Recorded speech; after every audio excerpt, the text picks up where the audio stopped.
Aujourd'hui, nous allons vous raconter l'histoire du soleil dans le plat.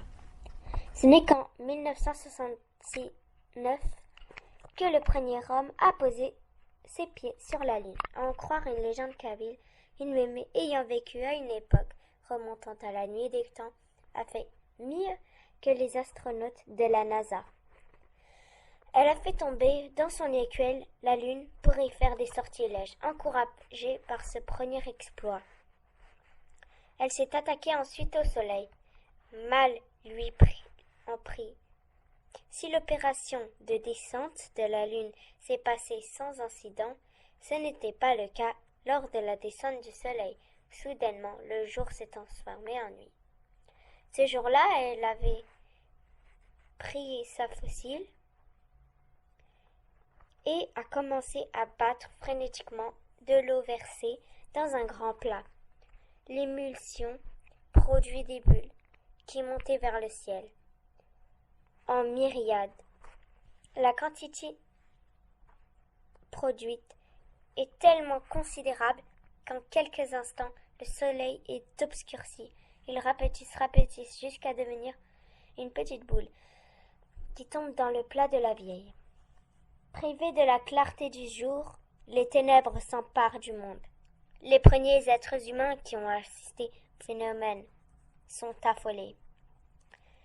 Ils courent dans tous les sens, car surpris, se connaissent les dons les sorcières de la vieille. Viennent la voir en lui demandant d'utiliser ses pouvoirs magiques pour remettre le soleil à sa place. Elle essaye mais en vain.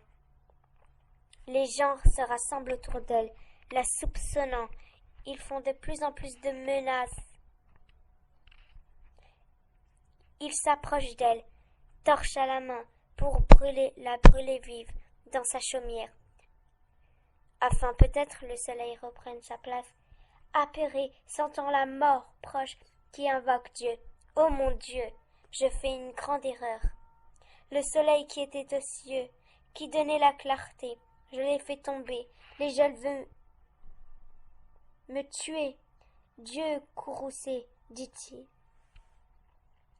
Dites-lui, le soleil ne retournera au ciel qu'après que tu n'aies sacrifié ton fils bien-aimé. C'est le prix à payer. Acculée, la sorcière accepte. Sacrifice demandé. Ce fut là le premier sacrifice humain du monde. Une fois l'enfant sacrifié, le soleil reprend sa place dans le ciel et brille depuis firmament. Ce sacrifice a eu un effet dissuasif. Toutes les sorcières à venir, s'il envie de faire tomber le soleil ou la lune dans leur écuelle, leur prend, elles en réfléchiront à 2 fois, car automatiquement elles perdront leurs enfants. La menace divine ayant porté ses fruits, aucune sorcière n'a pu faire descendre sur la terre ni le soleil, ni la lune. Les plus hardis ne réussissent qu'à provoquer des cycliquements, des éclipses sans aucune conséquence sur les êtres vivants sur terre.